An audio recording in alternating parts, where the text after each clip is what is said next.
maybe we'll finally get paid. Man, and then we get the contract. It was a joke. The contract is for 3 movies, not one. Damn. Now Austin saying like, yo, man, that contract was bullshit. Hey, yo, what's happening, people? It's your boy Blaze here, back to you with another one here for Venomous Reactions. And today, we're going to be taking a look at an interesting video here, courtesy of FanWord. Now, y'all see who's on the screen. 2 of the OG Power Rangers talk about why they left. Good old Austin St. John and Walter Jones. Now, growing up watching Power Rangers, man, it was one of those shows you want to catch the moment you stepped in the door from school. And from out of nowhere, you saw 3 new faces of the Mighty Morphin franchise, and as a kid, you really didn't understand why. You just knew that the 3 of the original cast left. So 2 of the OG Power Rangers, they get into why they left the franchise. Should be an interesting take, so without further ado, let's get into it. This is the part that gets me.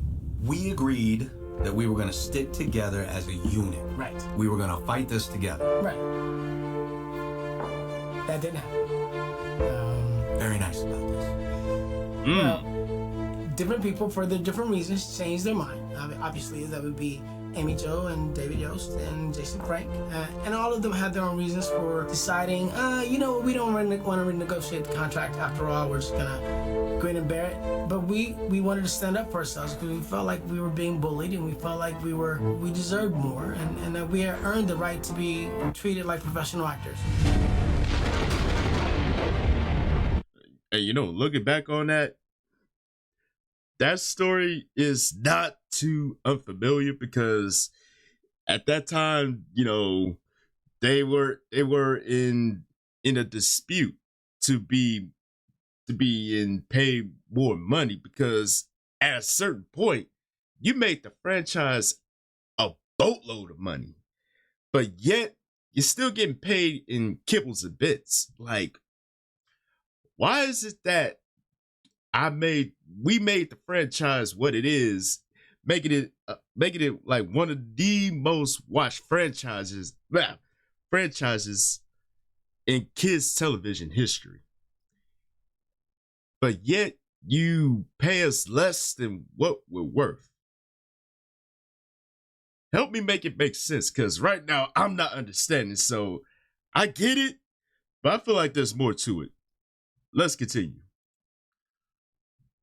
Hey man, welcome to FanWord. I'm Austin. This is my man, Walter Emmanuel Jones. We've done a lot of videos. We've done a lot of work together, a lot of episodes. We have spent a lot of time doing some incredible stuff all around the world. He and I got to talking.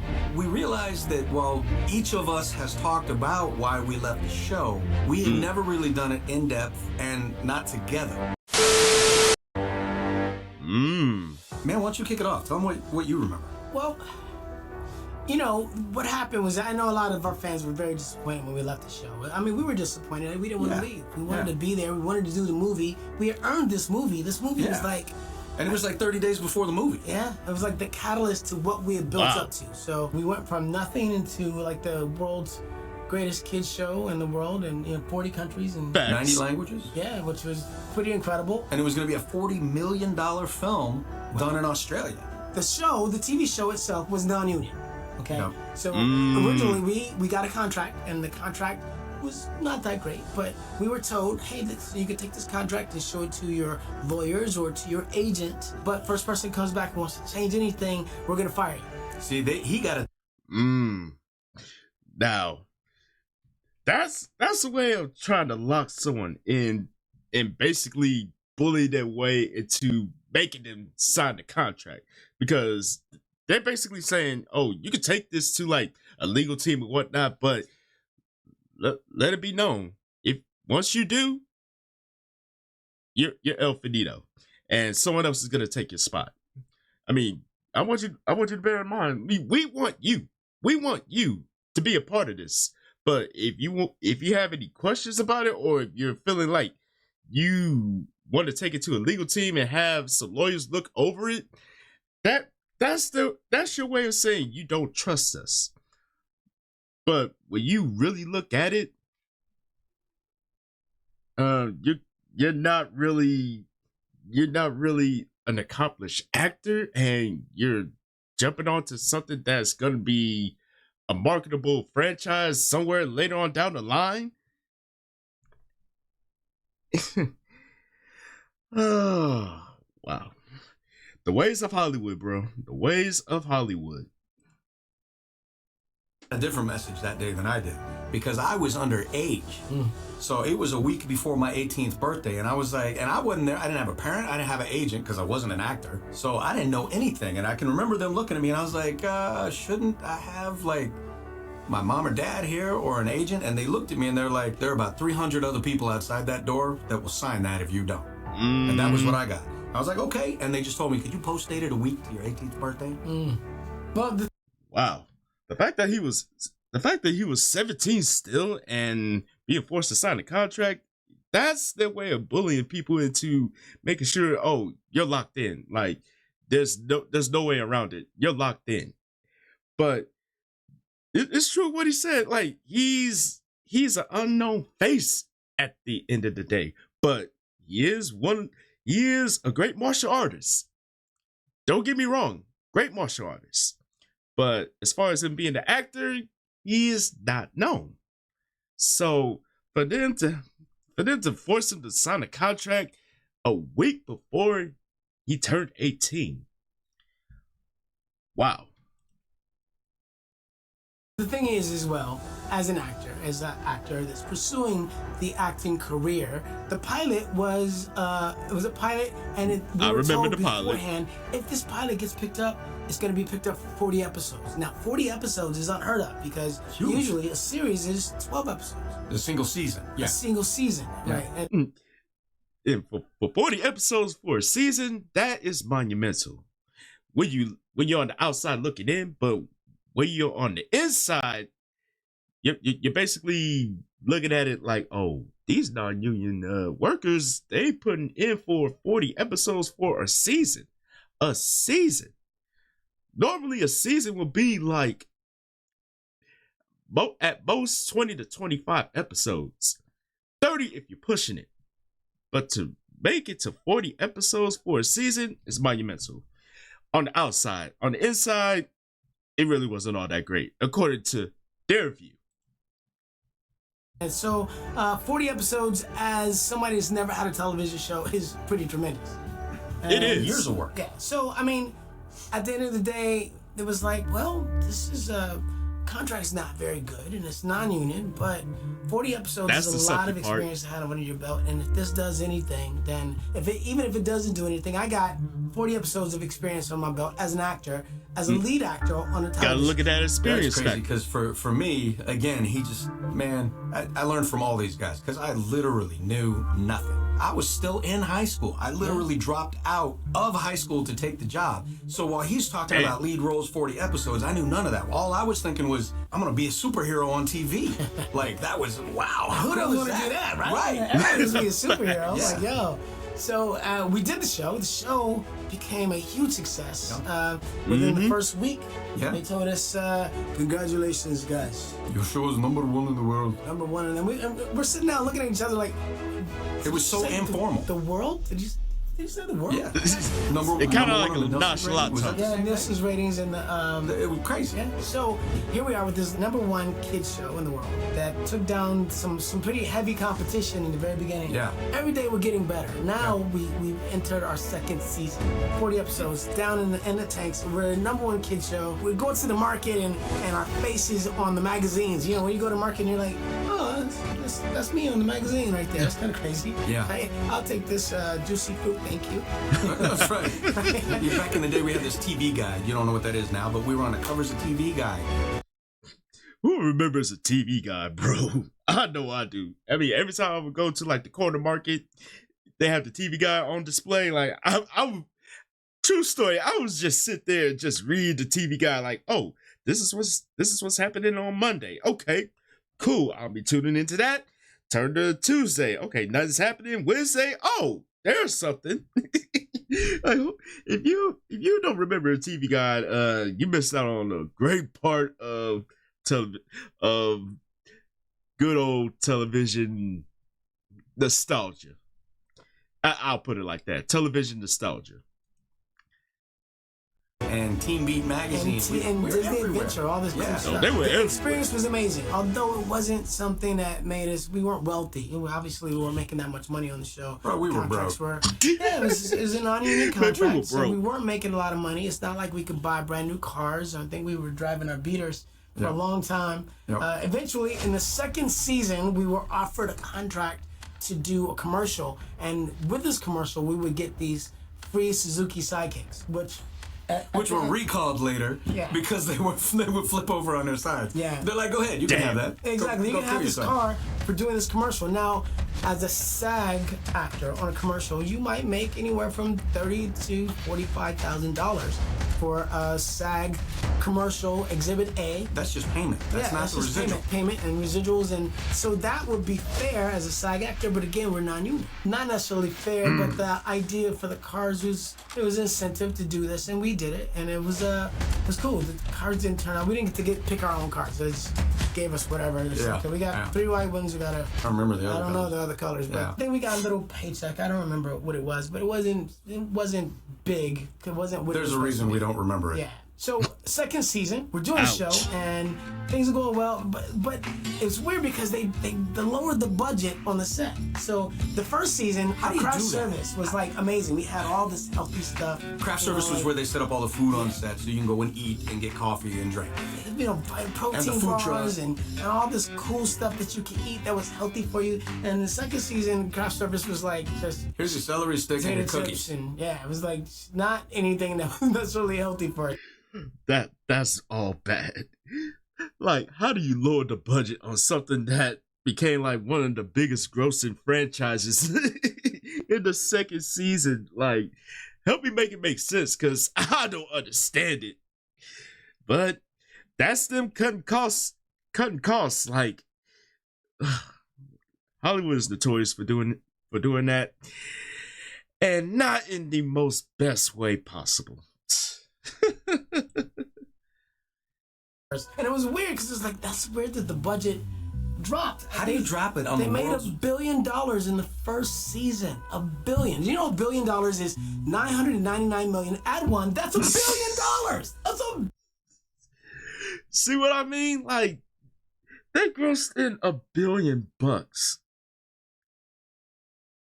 How? Just how?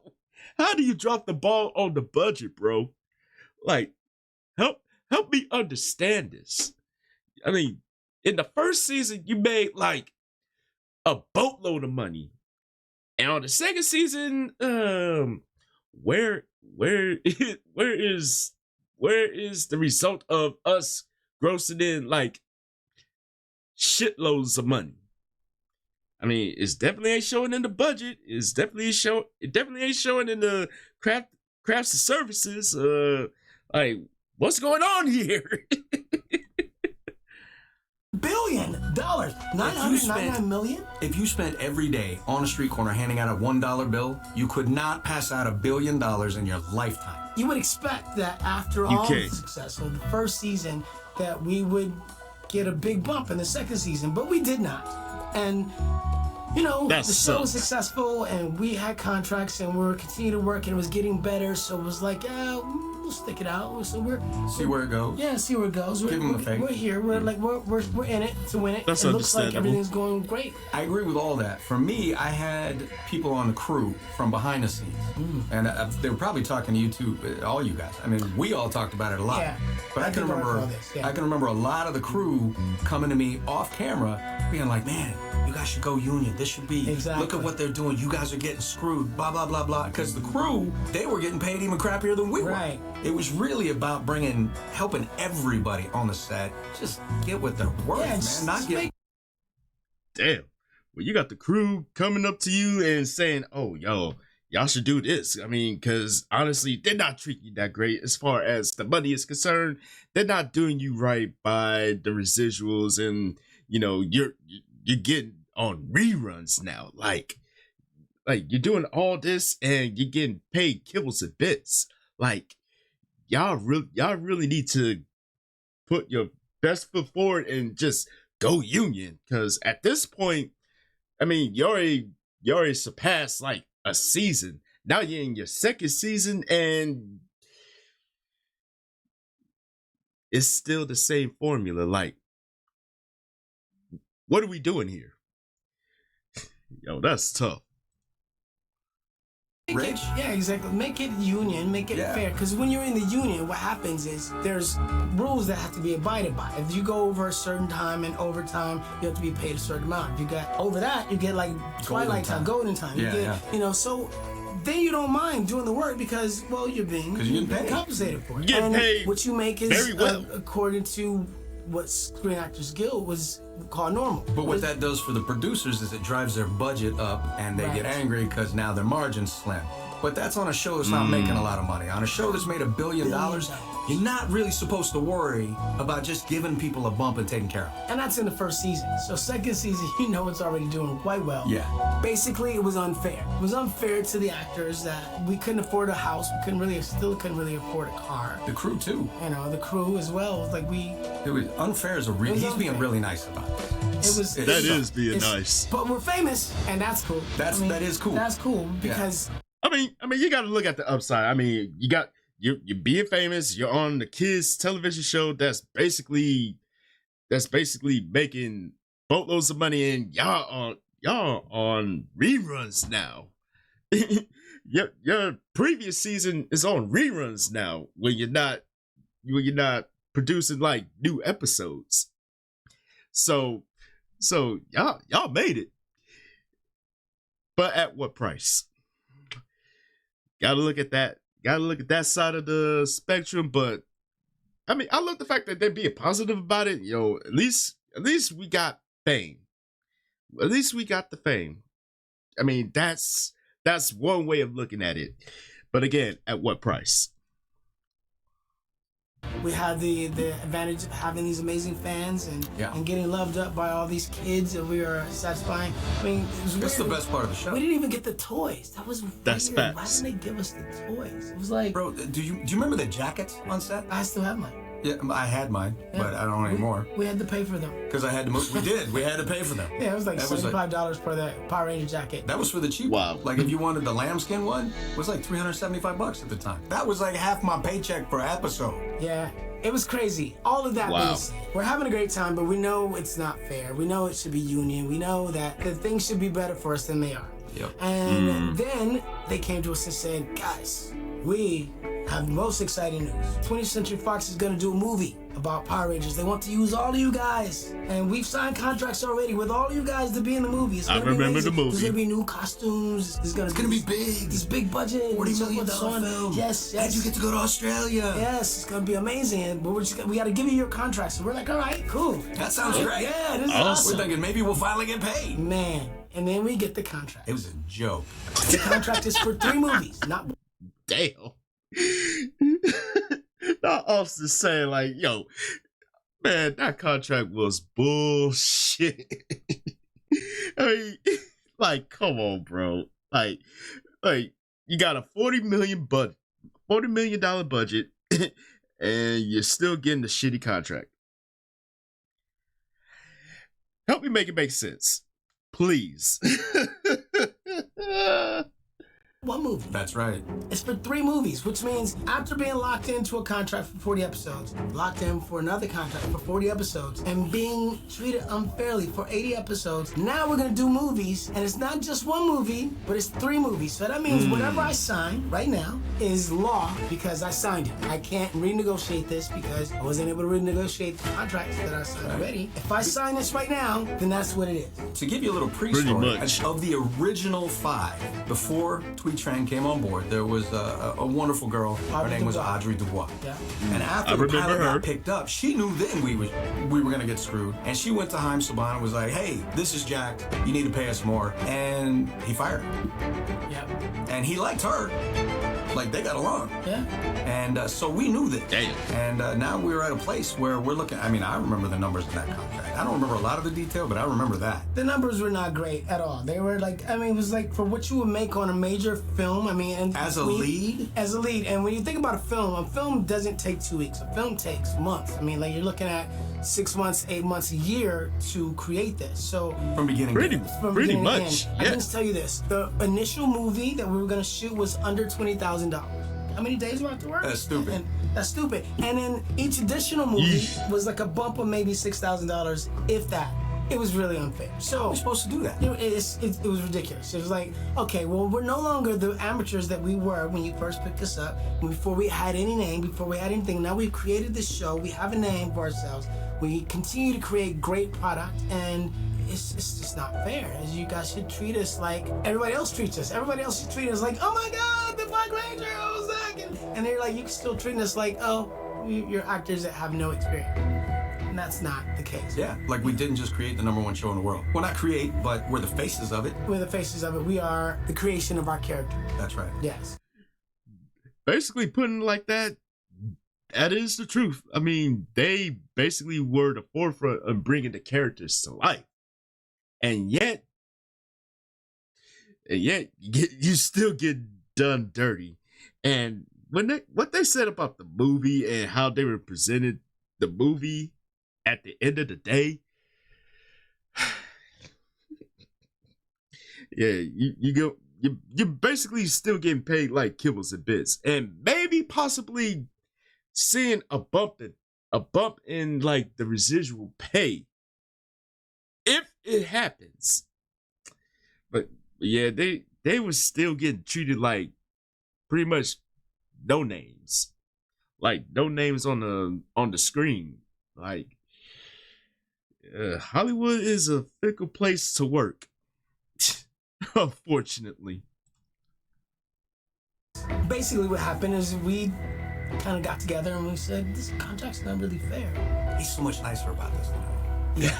The least it should be is it should He be. literally is We're a not little asking bit to be, nicer than that. millionaires. We're not saying, hey, you got to treat us special, but treat us That's right. like a professional actor, which is what we are at this point with 80 episodes under our belts. Yeah, I mean, you look at Seinfeld, those guys were making $13 million and they shot 13 episodes a year. That's not what we're asking for. And their shows didn't have our popularity. Yeah, not even, and we're asking for anything like that. We're just A little make it bit of a sad, make stretch it there also. human. So it's fair. And we all kind of get together and talk about it. And we're like, I think we should get a lawyer and have a lawyer look at the contract. As a group, we should go and renegotiate the contract. I was mad.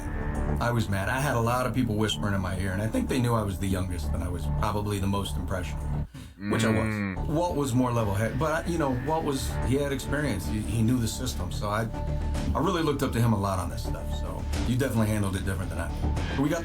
I mean, honestly, when you don't know much, I mean, you look to people that are a little bit more familiar with how everything is running, and I can see why Austin would say, like, you know what, he was the youngest. I mean, he basically signed the contract a week before he turned 18, so yeah, he wasn't really all that knowledgeable about how the acting world worked. So it became like fickle to be there.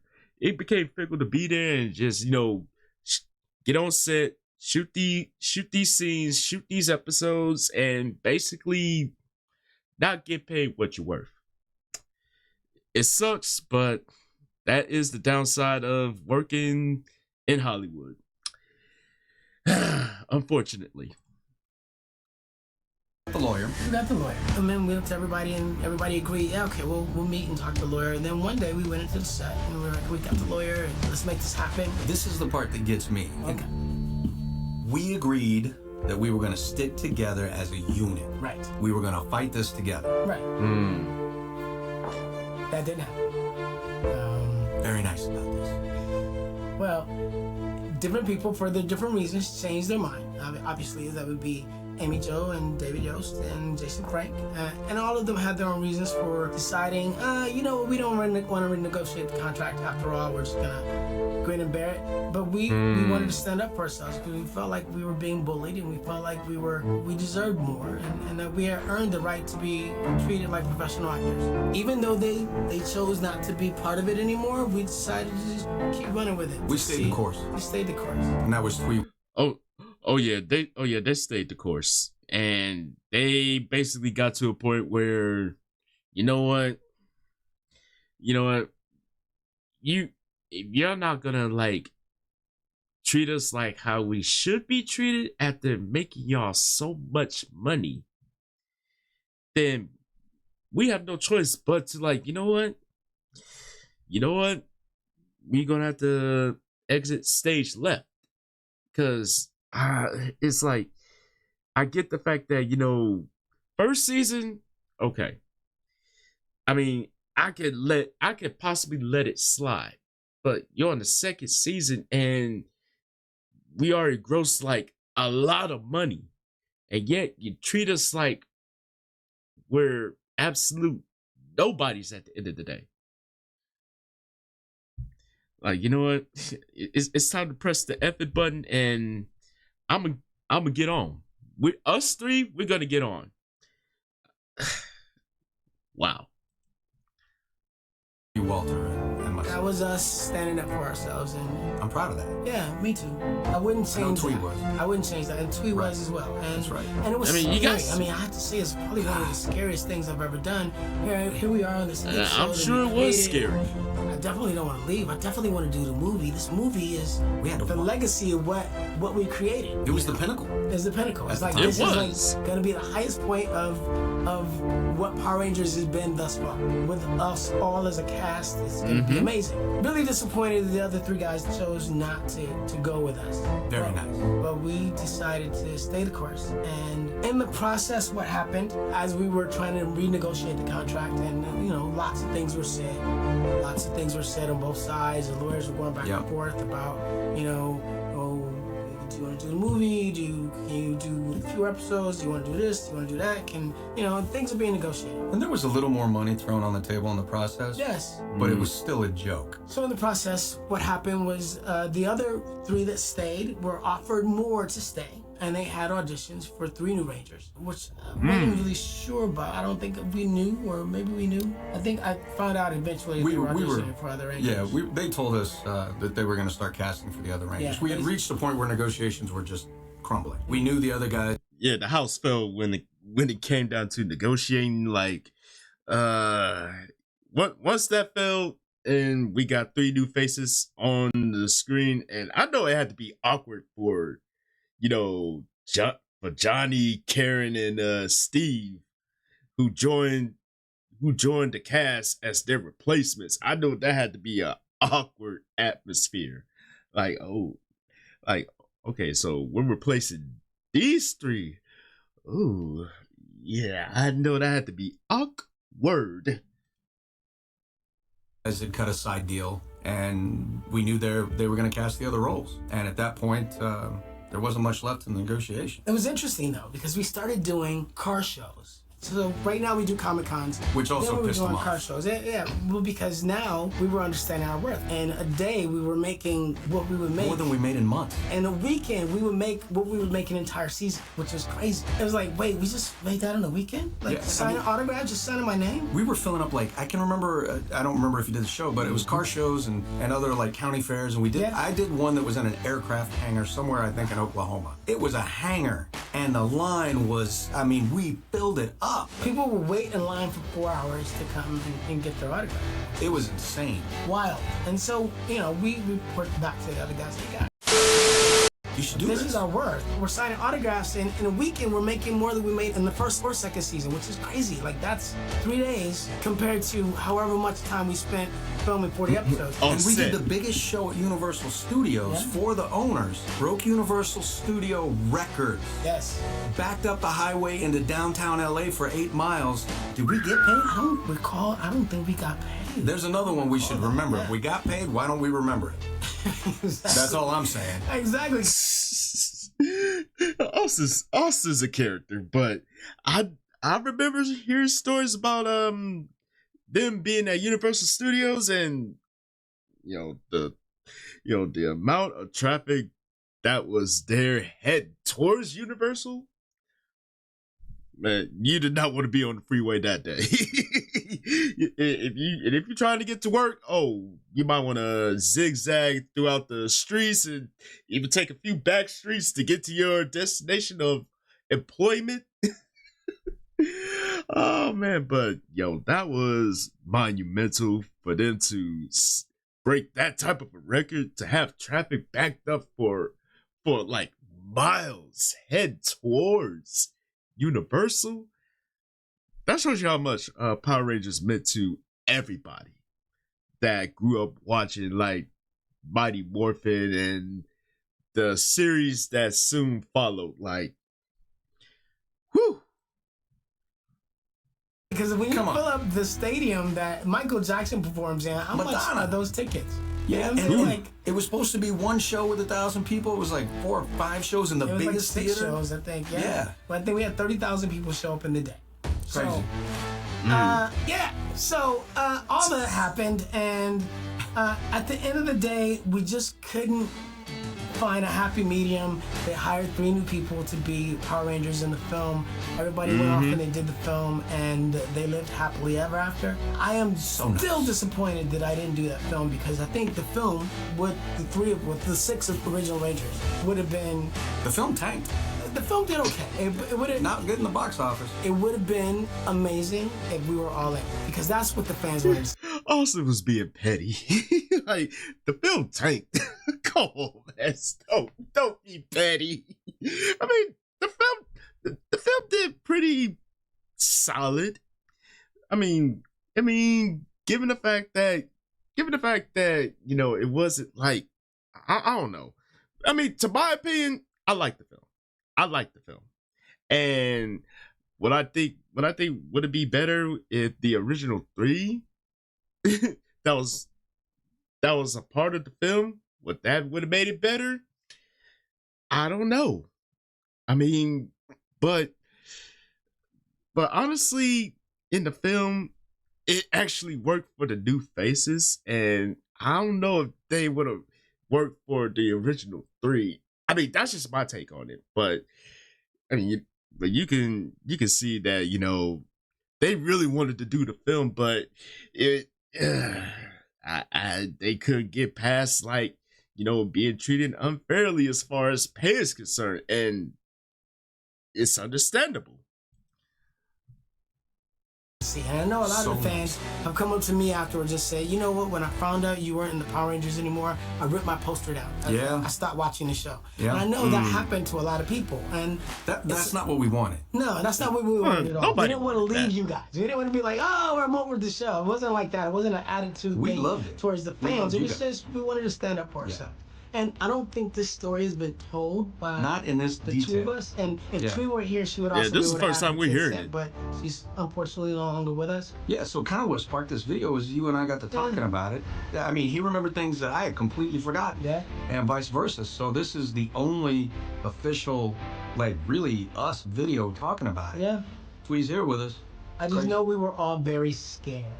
Terrified of what the worst case scenario might be. And we ended up it's understandable. The worst case scenario. However, but I can say this. Here we are. That's right. Almost 30 years later. And stronger for it. We're stronger for it. And our fans, you guys are still with us. And we appreciate you. Much love, man. Can't let that go. I'll never let you go. So now you know what happened and how it happened. And, thanks for sticking with us. We love you guys. We got the best fans in the world. Peace and love. It's your boy Walter Jones and Austin St. John. Yes, sir. You know what time it is? Morphin' time. All damn. Love that. And I wanna pick at what Walter said. Like, you know what? It was a scary time because when you're in Hollywood, when you're basically working any type of acting gig, Like standing up for yourself, it can be scary. It can be scary because you don't know what's gonna be the outcome, and you don't know where do you go from here. I mean, that's just with anything. Like if you're at a job you love, if you're at a career you love, you're at a business, you're basically doing a business that you love. And when that doesn't work out, where do you go from here? What's the next step for me? Like, what's the next chapter after this? But standing up for yourself, it takes a whole lot of courage. It takes a whole lot of courage to stand up for what you believe in, no matter what the scenario. Because you don't know what's gonna be the outcome of this. Could it be the worst case scenario, or are things gonna get better? You don't know. So you're basically at a point where you run that risk and you take that gamble to find out, which is understandable. But this was an interesting take on this, and I want to know your opinions on this one. I know this reaction is a little bit long, but you made it this far, man. Thank you, because I know it was a lot to cover. But I want to know what y'all thoughts are about this one. Yo, was Austin St. John and Walter Jones on point with this story? Yo, let the comment section have it. And as always, thank y'all for tuning in. Hopefully y'all enjoyed this one. And don't forget to tell your peoples across the globe, come kick it with your boys. Just one good solid time. And you already know what to do next, my peoples. Follow your boy on social media right over yonder. And this is your boy Blaze here saying Chuck the Deuce, and I will see y'all in the next video. And I'm out.